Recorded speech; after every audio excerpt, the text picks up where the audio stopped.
te. Azali nzambe oyo amikela ye moko. Eza na oyo akeli ye te. Na hébreu babengi Elohim, le créateur incréé. Aza nzambe oyo atikala kokela mwana mutu te. Eloko moko te ekomisa ye nzambe. Aza nzambe parce que aza nzambe. Alléluia. Aza nzambe parce que aza nzambe. Eloko moko te esala ye nzambe.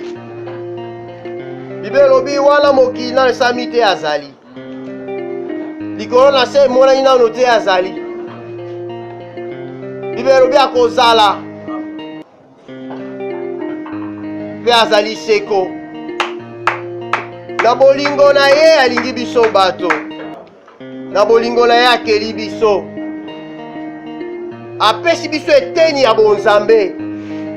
Pe apesi biso eteni ya mabele. Apesi biso portion de pouvoir. Eteni ya pouvoir. Eteni ya autorité. Po tosala lokola ye nzambe. Abi aza kokamwa ndeni toza kokufa lokola bato. Me apesa biso bonzambe. En principe nesengeli tozala bato. Me lokola bato te tozala bato lokola nzambe. Po ete bonzambe na ye nde eza kati na biso. Tozali bato me tozala lokola bato te. Po apesi biso bakoki ya biso kobenga biloko mpe koya. Apesi biso bakoki ya kosala ete mokano na biso soki eza kati na mokano na ye ekokisama. C'est-à-dire eloko naza koluka nazwa soki eza mokano na ye ekokisama. C'est pourquoi na makomi oyo toza kotanga baza kotalisa biso c'est vrai. Nzambe azoya mpona kokangola biso. Nzambe azoya mpona kobundela biso. Azobundela biso, azokangola biso po ete tomikuti na situation moko boye. Mais situation wana euti wapi? Tokotema totanga. Ésaïe chapitre 51 verset 14. Ésaïe chapitre 51, nous lisons le verset 14 au nom de Christ Jésus. Amen. Bientôt celui qui est courbé sous les fers sera délivré. Na tango moke kaka moto agumbami na ebende akokangola. Il ne mourra pas dans la fosse. Akokufa libulu te. Et son pain ne lui manquera pas. Pe panga na ye kozanga ye te. Amen. Amen. Totangi 51 verset 1. Toujours. Le verset 1. Écoutez-moi. Yokangai. Vous qui poursuivez la justice. Bino baiboko bila bwenge bene. Qui cherchez l'Éternel. Bino baiboko luka Yahweh. Portez les regards sur les rochers. Botalisa elongi na bino epai na libanga. Vous avez été taillés. Epai wapi bino basebisaki bino. Sur les crêts de la fosse. Na litusu epai wapi D'où vous avez été tués. bino babenda bino. 2. Le verset 2. Portez les regards sur Abraham, votre père. Botala bongo balaya matata na bino. Et sur Sarah, Pepe na qui Sara t'a enfanté. oyo abota bino. Car lui seul, Kaka ye mengi je l'ai appelé. Abrahama nde nabenga ye. Napamboli ye mpe nafulukisi ye. Amen. Amen. Tovai na kombo na Yesu Kristo. Gloire à Dieu. Gloire au Seigneur. Ajoute la bénédiction à ta parole, Seigneur. Molinga bikati na nkolo. Totangi prophète Esaïe. C'est le prophète qui a parlé au alobaki na mosindo na etali nkolo Yesu Kristo. Oyo atalisaki kembo la lola koleka baike ebele. Ezali bosakoli oyo atalisi biso Bible en miniature, c'est-à-dire soko osimbi livre ya Esaïe okomona ebandeli ya mokili nde Nzambe azokokela. Okomona ndenge Moïse atambolaki. Okomona ndenge nkolo Yesu aye. Okomona ndenge tokomi lelo. Puis okomona éternité, okomona Nouvelle Jérusalem na livre oyo ya prophète Esaïe. C'est qu'avec le livre des prophètes Esaïe, donc côté bino Genèse qui na Apocalypse pour alobi yango, il y a l'Apocalypse d'Esaïe. Alobi makambo na Yesu. C'est un prophète oyo azaki image. Azako talisa image ya nkolo Yesu Kristo. Parce que comme on lakisi l'Éternel sort. Yahweh azako bikisa. Donc azaki kotalisa Messie. C'est pourquoi Pessi Sakoli est belé pour la moyenne à Jésus Christ. Abi, un enfant nous est né, un fils nous est donné, et et la domination reposera sur ses épaules. On l'appellera Père éternel, admirable et bon conseiller. C'est lui, Jésus, qui est la parole faite chair. On doit voter à Bissot Lelo. Bien-aimé dans le Seigneur. Et tant que vous avez Nouvelle Jérusalem, nouveau cieux, nouvelle terre, tout ça. Donc, azako la tsebiso ndengeni sengeli to zala ne bande kino na suka pepe ya pinza mazuli nga biso to zala pe nini kola ngi biso to sala. Prophète Esaïe, comme tous les prophètes, ba prophète nous faisons bazali ko susciter, azali ko telemisa bango, azali ko pesa bango une cible, c'est-à-dire le destinataire, il y a un message. C'est-à-dire, il y a un prophète. On va prophétiser sur les nations. Il y avait des prophètes à Israël, mais ils prophétisent sur les nations. Et ça, il y a un prophète qui a prophétisé sur Israël divisé. Et il y a un prophète qui a prophétisé sur tout Israël. Tout Israël rassemblé. Comme Michel, Israël divisé, il prophétisait sur les deux. Et ici, le prophète Esaïe a été suscité pour prophétiser sur Juda. Alléluia. Amen. Sur le royaume de Juda. C'est-à-dire Israël divisé, Israël, avec comme capitale Samarie, Juda, royaume de Juda, avec comme capitale Jérusalem. Bangonde. Bazaki nde na lolendo ya koloba te tozaba na nzambe toyebani na nzambe. Bango nde le reste eteni ya moke oyo etikalaki ntango bato nyonso bapengwaki. Bango nde bao bakangamaki na nsambe ntango baisraele mosusu bake kogumamela bikeko. Bango nde nzambe azali kotala abi biso za bayuda mpo yesu abotami kati na biso bayuda, royaume de Juda.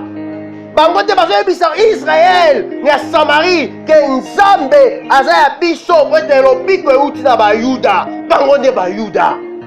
Bango nde bayuda. Epe yesu abotamaki na Bethlehem. Bango nde. Me bango bayuda wana yesu apesi lisese mpona koyebisa bango ete ezalaki mokolo moko mutu moko atambola na Jeriko na biloko na ye. Bakangaki ye na bato mabe babetaki ye batiki ya demi mort. Babotoli biloko batiki ye bapota na nzoto. Me moyuda wazaki sacrificateur, wazaki levite, baleki na nzela na bamoni ye bake mopanzi. Baleki yo bamoni ye bake mopanzi. Me mosamalia oyo bamoneke ye nde mutu mabe, ye nde mutu atika nzambe, ye nde mutu agumbameli bikeko na esika agumbamela nzambe mokeli. Mosamaria ye akomi wana tali ya bio aza moto kele mola tata lokola ngai nakotike boye po nini. Aye asokoli ye bapota, atie mafuta na bapota, akumbi ye na mapeka, amemi ye na hopitalo, atiki ye kuna, apesi mbongo baswanye ye, bapesi mbongo mosusu, abina kozonga. Soki bokosala plus que ça eke misolo esili na kobakisa.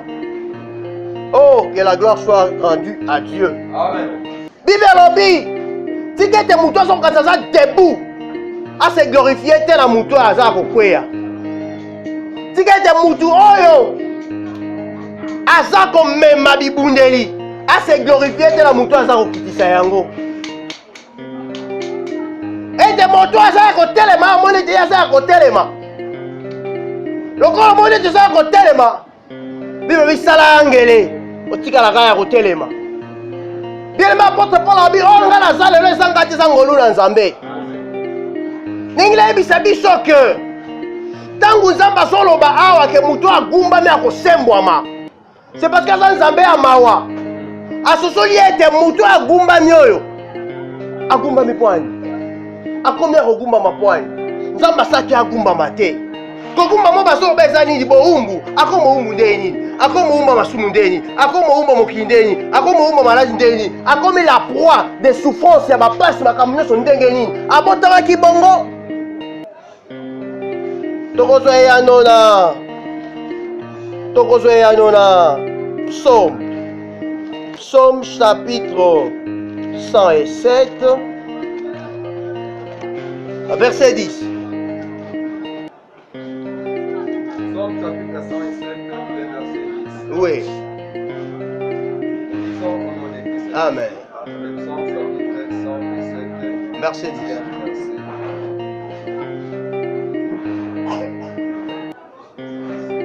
Ceux qui avaient pour demeure les ténèbres et l'ombre de la mort vivaient captifs dans la misère et dans le chêne, parce qu'ils s'étaient révoltés contre les paroles de Dieu.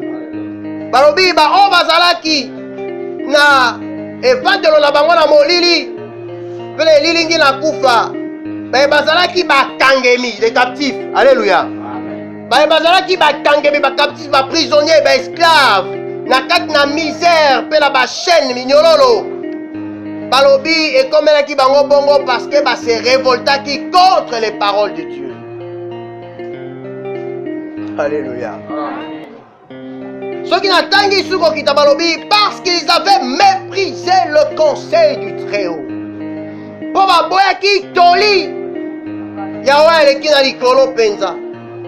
Babi humilia leur cœur par la souffrance. Ils succombèrent et personne ne les secourut. Dans leur détresse, ils crièrent à l'Éternel. Et l'Éternel les délivra et de leurs angoisses et les fit sortir des ténèbres et de l'ombre de la mort. Il rompit leurs liens. Qu'ils louent l'Éternel pour sa bonté, pour ses merveilles en faveur des fils de l'homme. Zababi va commander la passion la pointe ba tomokelaki Yahweh. Yahweh a kitisi bango, a humilié bango, a koti bango na pasi wana. Mais na pasi wana kati na pasi wana, basuka ki wana te biro ba belelaki Yahweh. Yahweh akangolaki bango. Alléluia. Alongoli bango na lingi na kufa pe na ténèbres. Yoka verset 17. Pour eux, Bakenza bazo répéter encore pourquoi. Parce que les psaumes, ce sont des prophéties divines.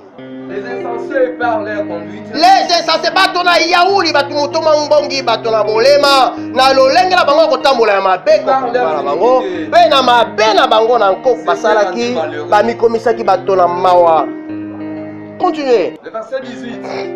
Leur âme avait en honneur toute nourriture. Bazalaki bongo molema na bango eboyaki bilei nyonso. Ils touchaient et portaient de la mort. Bakome kosimba bikuke na kufa. Dans leur détresse, na kolela na bango pasi na bango babelelaki Yahweh les délivra de leur angoisse. atangolaki bango na mpasi na bango.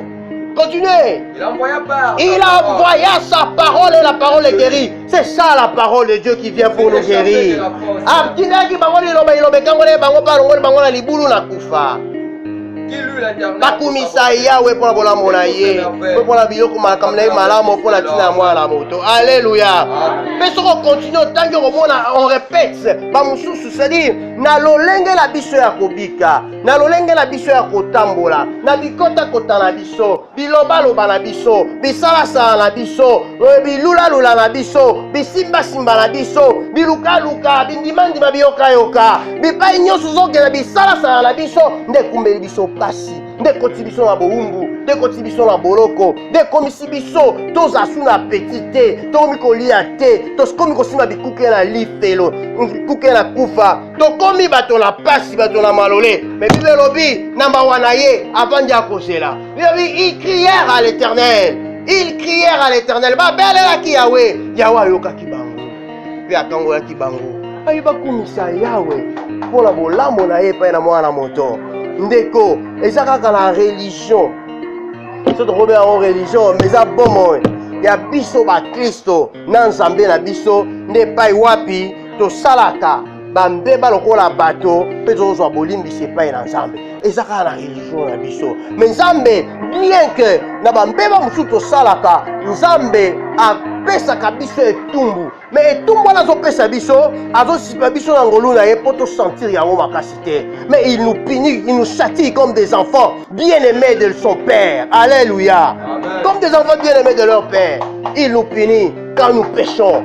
C'est pourquoi tant que nini oyo esengeli kaka te toyebisana awa kaka ke nzambe akokangola biso, nzambe akopambola biso, nzambe akopesa biso, mais akokangola biso po nini? Tosalaki nini? Po nini tokoma ina situation? Il faut tozonga toyeba. Bibelo bina tango na pasi moto na mayele na bwanya vandaka kimia abandi ko raisonner bilikambo eutelinga wapi.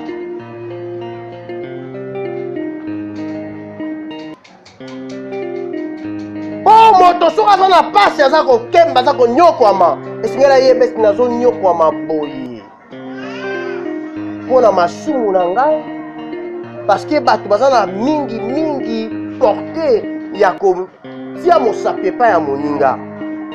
Situation ekomeli ngai, est-ce que eza mpona sumukaki? Natala bomoi na ngai. Soki natali na examine na mongi na sumuki te. Est-ce que naza likambo na moto? Alléluia. Est-ce que naza likambo na moto? Po eza makambo mosusu tozosala baninga tozolekisa yango pete. Awa Israël, Juda, prophète azoyebisa Juda, c'est-à-dire azoyebisa Juda soki ne bande na ntango yebiso 51 po toyeba nini, po toyeba ke il parle au reste d'Israël. Na ntambo ya Israël batikalaki fidèle, bazalaki na nkokoso. Sikoyo baza koluka babelela Yawe, balongwe na kati na bato nyonso ebele balingi babelela Yawe. Et wana Bible ezoloba nzambe abengi bango vous qui poursuivez la justice. Bible obi justice il faut to poursuivre yango, mais to poursuivre justice na ndenge ya bato te na ndenge ya nzambe. Nzambe aza justice na ye, nzambe aza justice na ye. Mais justice ya nzambe esaka neti ya biso bato te. Omoni bato ebele Bible même na Bible awa bayinga bele bazoyebisa nzambe ankolo biso konyokwama mpenza, mais bato te tala baza kosala mabe mpe baza bien, bazobika bien, ils tentent Dieu, ils échappent. Etala bango wana baza kofuluka. Alléluia. Mutu mususu mpe akoloba abime baoloba ngai nini tusa ngai boye me nga azanga bien, naza bien, bango babinga asumuki, bango balobi boye, me nga azanga bien. Mais bien aimé, nzambe abandaka ko salisa justice eli kona moto kaka lelo ya sumuki to lobi kuna te. Nzambe atikaka ta epai na mutu. Alléluia. Nzambe atikaka ta epai na mutu. Nakoki kozala na sali mabe, nazokanisa naza bien parce que naomona makambo eza nano kotambola malamu, nga nakanisi nzambe aza na ngambu na ngai. Ce n'est pas ça. Nakozonga nakomikitisa mpona poursuivre justice. Na poursuivre justice pour nzambe okanga mawa. Bible lobi c'est vrai, ezalaki na conduite na bango insensé nde bakende komikotisa na nini ya mabe, mais ils crièrent à l'Éternel et Yahweh ayokaki bango.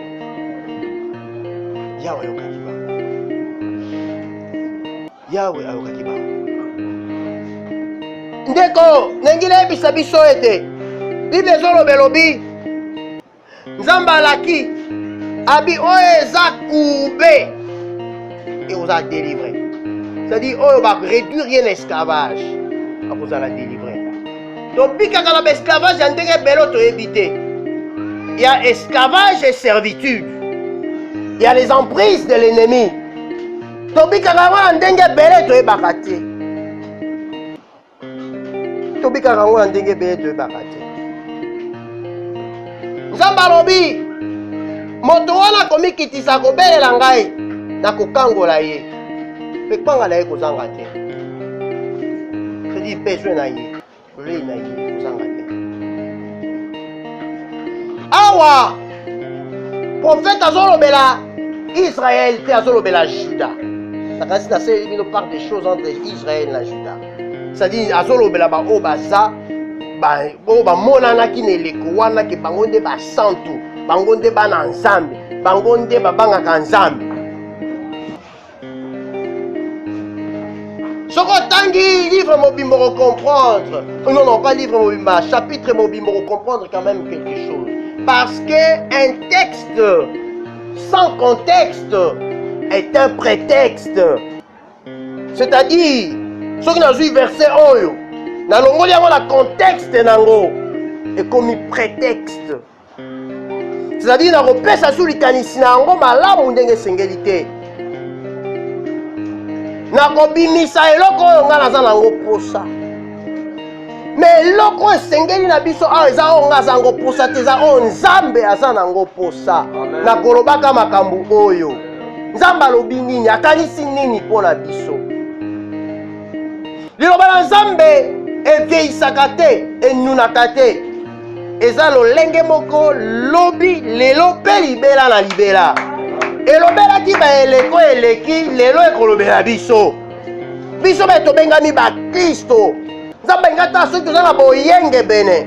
Nzambe ngata soki toza na justice na ye. Nzambe ngayeba soki toza na comportement oyo molimo akopesaka. Parce que l'église, les comportements, ils ont éducation à biso et à famille, ils ont éducation par la rue, ils ont éducation dans une l'hôtel, l'école. C'est l'éducation spirituelle qui englobe le tout, qui rend l'homme parfait, qui rend l'homme irréprochable, irrépréhensible, qui rend l'homme sans blâme, sans conteste. C'est-à-dire, et cela c'est par le Saint-Esprit. Dans mon limo mon santoyaka, après ça mutuka ka ba don de l'esprit te. Towe mutu busuzu, aza ba don de l'esprit, azo prophétiser, azo biki sabato, azo bika, mais il est impoli. Permettez-moi de vous dire, il est impoli. Il est impoli, il y a des prédicateurs impolis. Parce qu'il y a la télévision. Parce que quand ça, ils mentent comme ça, ils n'ont pas de bon sens. Bible bon sens, droiture, Bible prier et agir, prêcher avec intelligence. Car Dieu n'est pas un Dieu de désordre, c'est un Dieu d'ordre. C'est un Dieu d'ordre. On voit un prédicateur de la télévision. Il s'en fout. Non, c'est qu'il n'a pas reçu les dons, le fruit de l'esprit. Molimo santo tango ezoya. Eza kopesa ka ba don de l'esprit te, il te donne le fruit de l'esprit. Mbuma ya molimo, eza bénignité, patience, douceur, amour, la foi, tout ça. C'est-à-dire, ekoye kopesa yo douceur ya bana nzambe, ekoye kobongisa langage na yo, ekoye kotinda yo respecter baninga, olinga muninga na lokola yo moko, eko respecter biloko baninga ya ba mosusu pe biloko public ya mboka, eko sunga yo, eza comprendre toute l'éducation. Et ça, on peut en été, on peut en la famille, dans l'église seulement, tu peux avoir tout ça. Parce que l'église, on a bengi perfection. Et puis perfection à la manière de Christ. Alléluia. Amen. Alléluia. Amen. C'est pourquoi on moi dans Zambé. Tant on a Zambé là, on se sanctifier. Dans 14 jours, je me sanctifie. Dans 14 jours, il faut comportement d'angaï. Et ça la sanctifier. Et il a déjà que sanctification. Nazolo bayango mais la misa nazo salate. Ngai moi dans Zambé 14 jours. Nazo Zambé la 14 jours. Mais ceux qui n'ont pas l'église. Na komika lokwa mutu nyonso. Nazo finga lokwa mutu nyonso. Et puis batu mususu tellement ba message na kofinga wana ye pona azomo na ngo suza kofinga te akofinga ba public na biso ba tout fino nyama bien kasi tout fino nyama wana eza bien akansi eza bien abi eza vraiment ndinga non frère ma soeur non même moi na muke oyo zofinga asa ekela moya nzambe tango fingi oyebi ayoki ndeni na motema ayoki ndenge nini voisin oyo azoleka ube passant azoleka na nzela asanti ndeni ntango oyo ofingi ye ndenge wana bible elobi lolemo eza eteni moke ya nzoto meke kotumba zamba babi basui bambindo mosusu tomilatisaka eutaka na lolemo tomilatisaka na bopete ezouta na lolemo tozoloba nini alleluya tozoloba nini na monoko nazoloba nini nayebisi mozalaki nanga nini me basuir wana ntango ezolinga yo yango nde kosalaki ya empêche yo et empêcher yo accéder facilement à l'ipamboli na yo. Et comme ils sont esclaves, et puis tant que vous avez un rotique à monter, ils comme esclaves. Puisque Bible lobby, nous sommes esclaves, il y a un dominé. Ou à ce qu'on rotique à terre. Bible lobby, il y a un malam na edi ango, mais il y a un salate. Si on a bien un malam, nous avons un mabe, il y a un pouce en la mabe, on a un guité ko sala. Oh, motona mawa, na ya kukango la nzoto la kufa. Romains chapitre 7 verset 14. Moutou nyonso za dominé. Avec esclaves, ils ont dominé. Ils ont reconnaître que non, nous avons un rostique à un côté. Nous avons un reprocher à un sala salango kat. Après te porter en zone bala avec moté. Alléluia. Amen. Avec moté. Biso batei mingi tomi batelaka na makambo nyonso mususu wana ya kobanga kofinga batu ya kobanga koloba mabezo tout ça makambo mususu tout ça. Mais elle me doit reçu mon caractère dans l'Obanzam. C'est encore grave. Tu auras reçu mon caractère dans l'Obanzam. Tu auras reçu mon caractère dans l'église. Dans le temps, tu auras reçu mon caractère. Nebete, bapé singai 1 heure du temps ou 45 minutes. Au plus là combien? Modérateur au plus là combien? Oui, bisingai papa. Oui, bisingai. Bapé singai 45 minutes awa. Nebi ke bato musuba uti musika. Menga la bandi côté ya. Na bandi côté na débordé. Oh moi je déborde beaucoup, que le Seigneur me pardonne. Parce que na koko loba kokosa molio mo sans tout. Parce que Bible lobi to té à l'intelligence. Bible lobi faut agir avec intelligence parce que Dieu est un Dieu d'ordre, il n'est pas un Dieu de désordre. Je déborde. Souvent ton ensemble a même moi ça va être je te montrerai tout ça. Maman, il est débordé. Nakana qui vérité. Bien aimé, est-ce que tu as tout à la position à biso moko? Position à ngai, nata position à bande konyoso. Tant on débordard.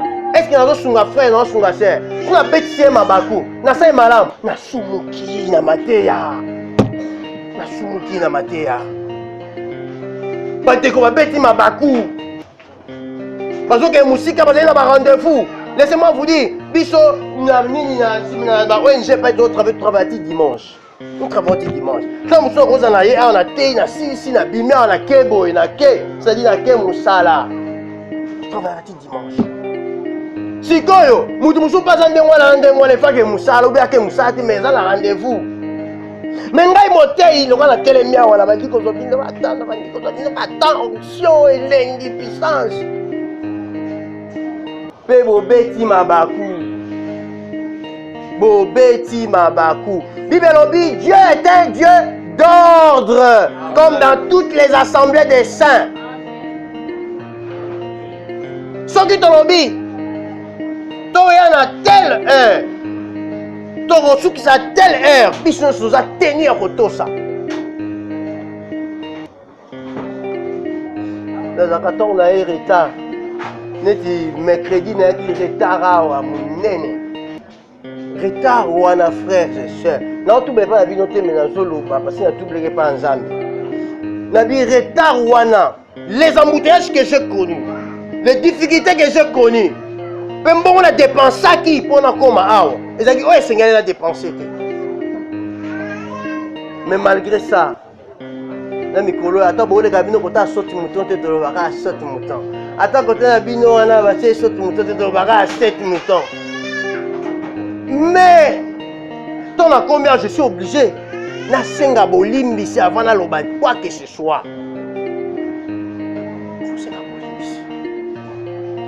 Dans le senga bolimbisi nzambo ya mawa. Akosala ete lipamboli abongisaki pour les banditi suka ya culte esa nini ekitana na ngai nazwa pe yango. Donc tokosambela ya suka todi amen ngai pe nazwa. Tu dois confesser. Dieu n'est pas un grand-père, Dieu est un père. Il faut la confesser. Il faut la confesser. Bongo, biso pe batu, ngai pe mutu nazalaki nayaki avant. Nako benda singa te. po ete nazozela mutu songolo nakosala mosala po ete bango mpe bayaki avant tosisa na bango na ntango oyo esengeli parce que soki nga nabendisi nga alors que frère ayaki avant sœur ayaki avant ye déjà chrono na ye eza déclenché ezotanga déjà tosambela comme si de rien n'était. Alléluia. Biso basei na Nzambe toka kodéborde place ke tozozela bato natina na banzembo alléluia alléluia alléluia na Yesu tozozela bato azozela bato alléluia non ozozela nani nani ayebi soki akoya nayebi soki akoya oyo ozozela wana nayebi soki akoya alléluia elo moko te yebi soki akoya ozozela mpo basambela comme si de rien n'était prie bosala ye sala mosala sala mosala alléluia alléluia oh bible elobi soki peuple aza monene c'est la gloire du roi roi asepela so amoni peuple aza monene mais so amoni peuple aza moke roi asilikaka mais Nzambe asilikaka te Nzambe aza maître ya temps et les circonstances ayebi ke lelo bakozala boye aosilika te mais biso basali tosilikaka nopesi tosumuka tosilikaka susu nakanisi na buka ye mabolongo nasambeli mpo na bango na yawa nakuti bango te na bandi osilika na bandi osilika Jonas biso basali na Nzambe tosilikaka Nzambe ye moko ayo tuna be osikani etani yo alléluia biso osilikaka oka so nasiliki ayina komo osumuka mais ntango ozosilika wana est-ce que oyebi mpo na nini frère wana ye te est-ce que oyebi situation ya sœur wana ntango mosusu azobela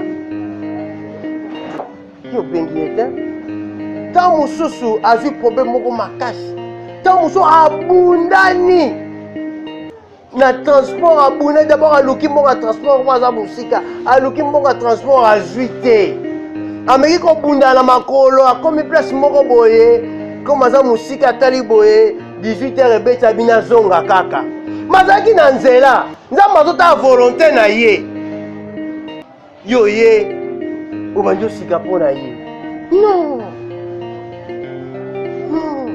tu ne sais pas ce qui s'est passé Nzambe asungi yo outi musika oye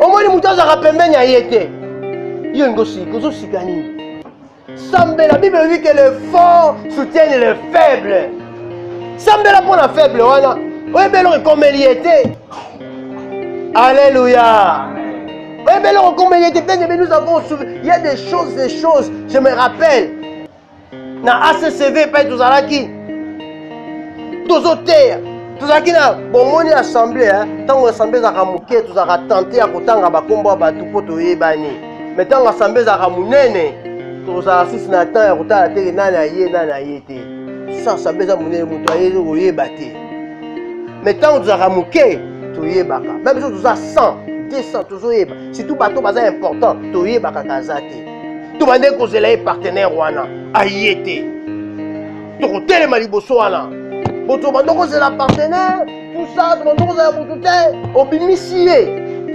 na écran otie epolele bato bate babi aye te akokobeta libaku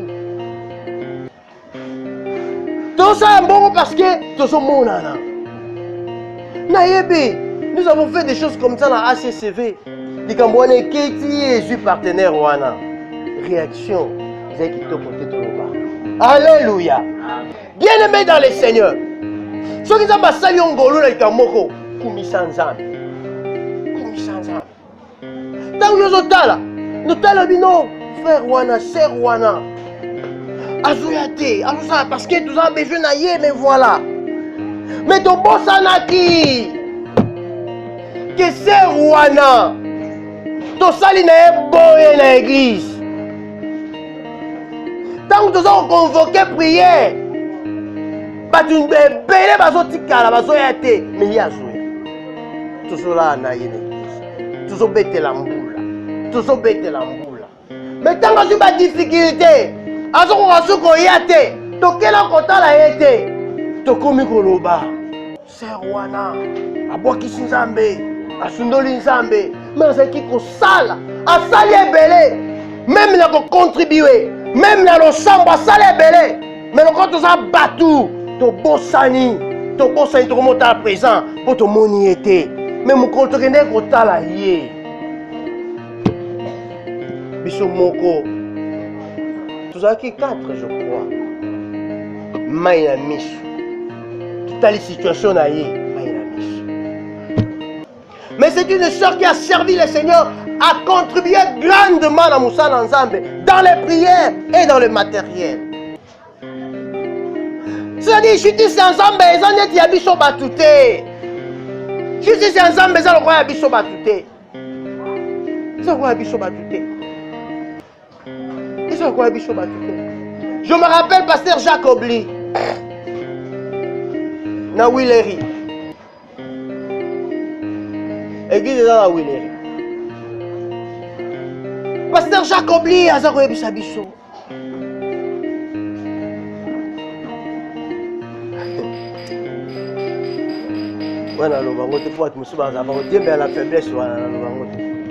Alléluia. Alléluia. Alléluia. Bien-aimé dans le Seigneur, le temps échangera pour la moutinioso. Mais quand Nzambe, le temps n'a échangera. Il est le maître du temps et des circonstances. C'est vrai. Nengile bisabiso. Tozara mingi mingi. Kota lelo ko moke, oyo eza na liso ya moninga.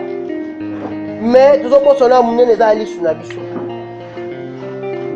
Biso ba etozali. Nzamba seli biso ngolu.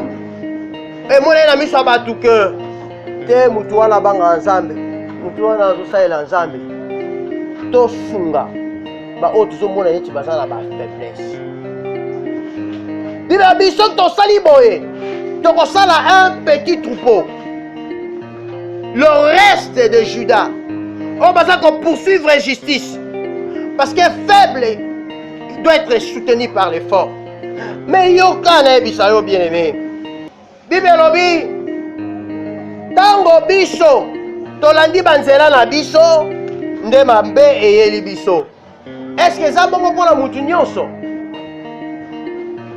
Est-ce que ça bongo pour la moutinyoso? Non. Bible lobi, Job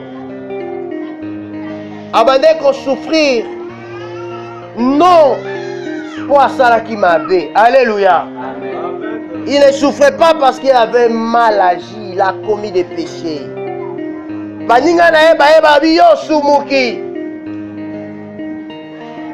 Alléluia. C'est parce que nous avons témoigné, nous avons lobby. Mutu oyo aza malamu aza mosali na ngai Satan ayoki ndenge wana atelemi alobi hein oyo aza malamu mais c'est parce qu'au péchier nyonso tomeka kobotola totala soki akotika ya kosalela ye donc eza mutu mosusu. Il est à la droite ligne de la volonté de Dieu. Mais ça va permettre de Kamusongo le Komelaye. Ça va permettre de Kamusongo le Komelaye. Ce qui bisoto yé, et que de cabine à l'autre côté, ce qu'il faut faire, il faut prier. Il faut prier pour le frère. Azar au passé bataille et épreuve. Il faut prier. Te soupçonner tes. Sans te soupçonner ton soumouki. Il faut établir la communication. Il faut établir la communication avec le frère, avec la soeur. Pour y avoir la situation dans les années. Alléluia. Amen. Si tout il faut établir la communication. Frère, qu'est-ce qui n'y va pas? Sœur, qu'est-ce qui n'y va pas? Que toi spéculer. Parce que biso toza basantu. Tomemi sanduku ya mibeko. Esengeli te toza na ba pension eza yango te. Ma sœur, qu'est-ce qui n'y va pas? Mon frère, qu'est-ce qui n'y va pas? Elikambu ya ndeko. Esengeli nakutana ndeko. Apôtre Paul alobi, okosolola na bampaka, lolenge ya bampaka. Okosolola na bilenge, lolenge ya bilenge. Na bamama, lolenge ya bamama. Ndeni koloba nini? Aza koyebisa Timothée esengeli ozala na respect mpona batu oyo ngai nasombi na makila na nga. Baza batu na yo te, baza batu na ngai. Alors soki nakolobela mpaka, na lokola mpaka, seki nakolobela na ye na polele te, nakoloba na ye na mopanzi. Alléluia. Amen.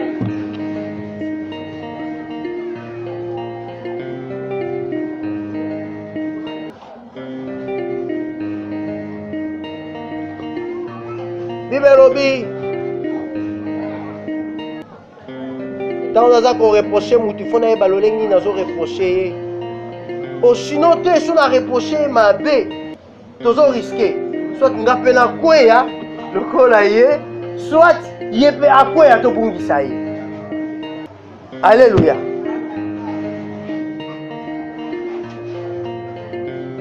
La Bible prophète des Azor de la Juda le reste o bazoluka boyenge bene mais o baza qualifié comme baza basantu bango batiki nzambe te baza na nzambe mais baza courbé nzambe po asembola bango. Alléluia. Amen. Objectif réalité ya c'est-à-dire la prédication eza ko rendre peuple comme un peuple na perfection. Alors tant nazo même un peuple na perfection fona yeba ete aza parfait te. Nakokutela biloko songolo pakala na sungai. Ngai pe peuple. Esengeli na ye beloko na ye koluka. Bible dit cherchez premièrement le royaume des cieux et sa justice et toutes ces choses vous seront données par-dessus. Et là on a zo luka liboso eza justice ya Nzambe, royaume de Dieu. Na luka na ke potote. Na église na ye pona ke poto te. Na église na ye pona za libala te. Na église na ye te pona soma mutuka. Na église na ye pona za bomo ya seko. Je suis venu pour la vie éternelle. Pour ceux qui na ye pona koluka mutuka et que na za nango na nuteti sikoyo. C'est que ba pagano baza nango, bango baza nzambe. To bango baleki nzambe langa. Non. Na moi biloko mo balakisinga babita biloko ye na Facebook ato comme na suka ya nimbula. Bakomi ko na babibilo ba sœur. C'est pas mon ya ba sœur. Babibilo ba sœur. So passer na bilo biso ko ga newe ko sila to ko bala. O mone bali te kendo tunai. Ba yebisa ba sœur. Na tuni nde ko za yebisa mais ko ba ba frère te. Pona nini? Po biso batei tozotalisa bato plus biloko ya mokili biloko ezosepesa bango tobosani ke toza na posa nde ya royaume mpe makambo nyonso wana ekoya par-dessus tout toza na besoin ya royaume nous venons là pour le royaume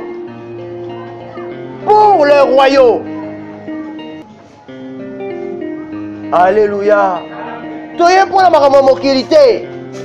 Pierre atuna gabi ankolo so makambo ngo eza boye tia ni tolandi yo nzambe ekoli yesu eyebisa lobi te bobanga bino te so bozwi royaume biloko nyonso oyo etikali oyo nyonso bokozwa ngo centuple lokola matalisi.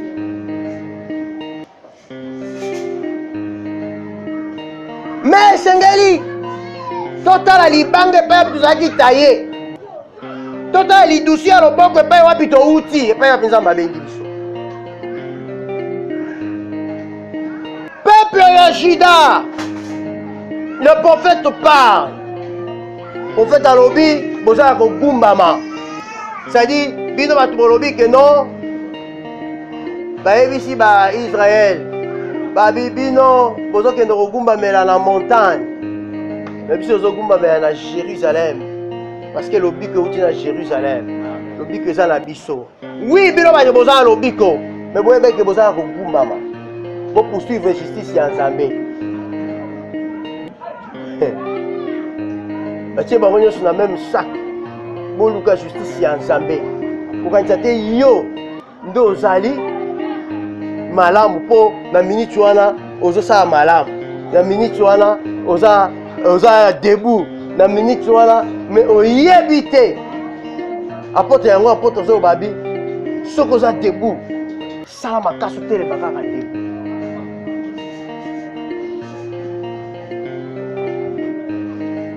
Soko moni frère. Wana tozoloba na kati ya lisanga. Soko moni frère moko akiti mwa moke, sœur moko akiti mwa moke. Bondela pona ye. Mais frère otonyo koma ina ye. Sœur otonyo koma kina ye. Taba souvenir na ye. Mais le lot komi beaucoup anini. To sambela pona ye. Po bénédiction oyo to sangola ngo ensemble. Na bakama Nzamba bo égoïsme. David a bisi bango. Abi moni bango batikala ki article ko kengela biloko na biso. Na bango bakenda bokila. Bakenda bitumba, babundi, balongi, bazonga bisi bato balonga bi. Keba. Kolo bateke bino bato kenda ko bunda bolongi, bino bokozwa grande part. Bango batikala ko kengela biloko pe bazala mosuya.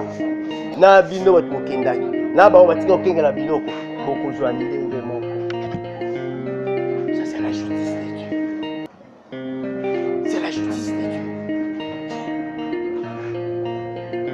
La délivrance du Seigneur est là. L'ipamboli dans le zawana. Mais l'okoto sengeli, tout ce que tu as la soudé. Tu as la soudé.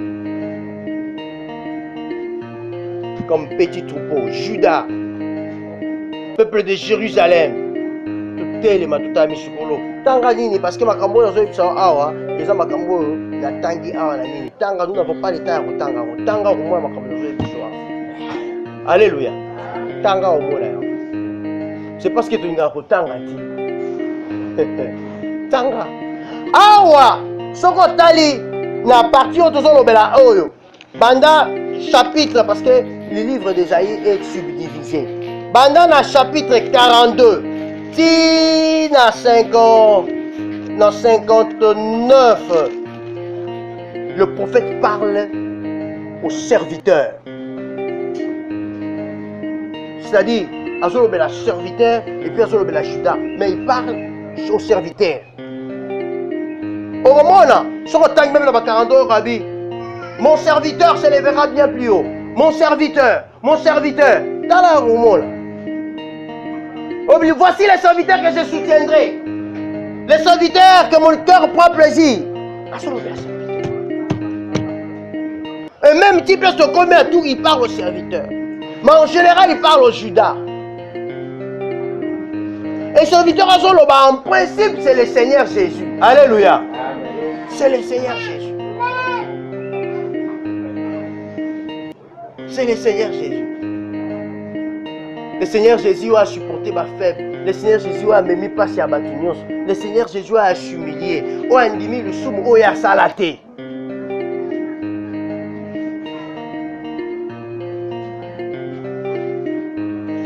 C'est pour un ambassalier justice. La délivrance est là. Nzamba laki. Alobi. Panga na ko zangate. Mais panga na ko zangate. Qu'est-ce que je dois faire? Je dois voir. Qu'est-ce que je fais? Mon comportement. Volonté nangai. Nazo salani.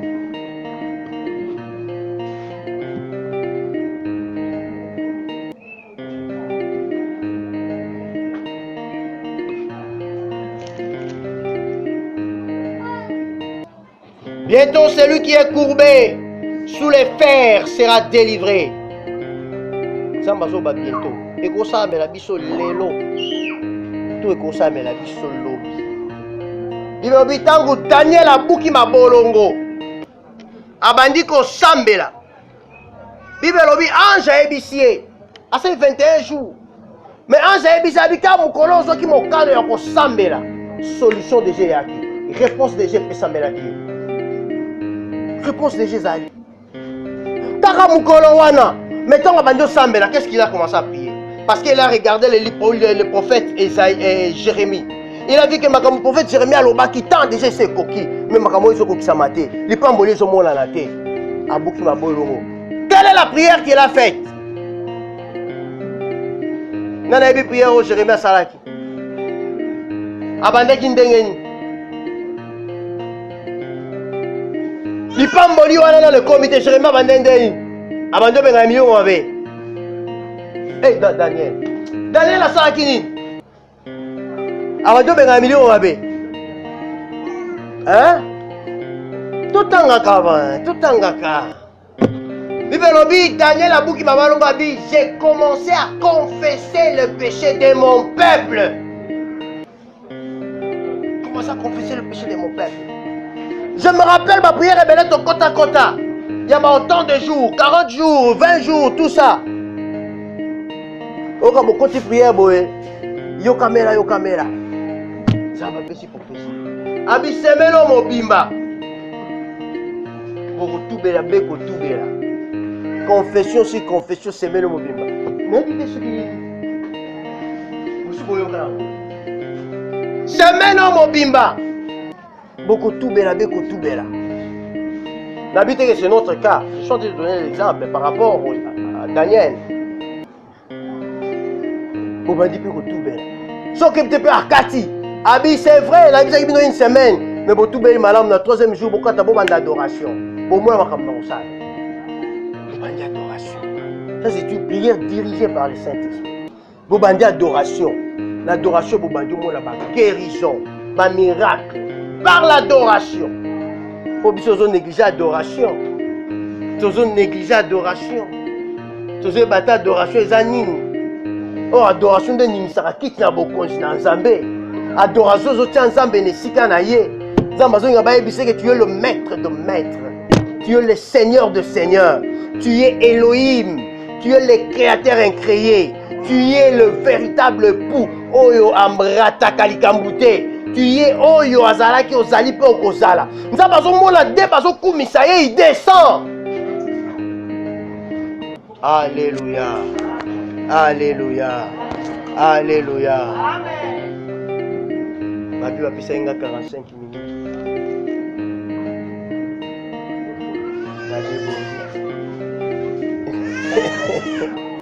Oui, pisser 45 minutes après. Alléluia. Papa modérateur limbisa. N'a débordé. Libota limbisa. N'a débordé. Je suis à la 52e minute. Bien-aimé dans le Seigneur, l'ipambouli na biso ezali. Nena biso ke l'ipambouli na biso ezali. Nzamba kosaka te. Malsengi na biso. Totala. Eloko nini ekomisa biso place tozali. Eloko nini ekomisa place ozali. Bible dit tu courais bien. Mais tu t'es arrêté. Qui t'a empêché d'obéir à la vérité? Cette influence ne vient pas de Dieu. Influence on est où tu wapi? Pourquoi malheur la wana? Pourquoi ndasuko yate na église? Pourquoi ndako yana retard na église? Et comme indenge nini? Pourquoi ndo sela nzambe attend desi? Le lobo et lobibo. Et comme indenge nini? Ozoko kasusu te, kosala oyo bande kosala. Obandeko futa transport ozoya. Ndeni ozozo sumbongo wana te. Qu'est-ce qui est arrivé pour kune kangama? Obandeko lia bien mais maintenant comme il passe. Qu'est-ce qui est arrivé? Zababi délivrance ezali. Panga na ko zanga te. Mais comment tu wana poani Bible lobi ils crièrent à l'Éternel. Donc ba bondeli ba beleli yawe. Ba mikitisi. Ba tubeli. Zamba zamo santo. Engala lisumu te. Totelemi biso nyonso. Na nsima loyembo okosambela.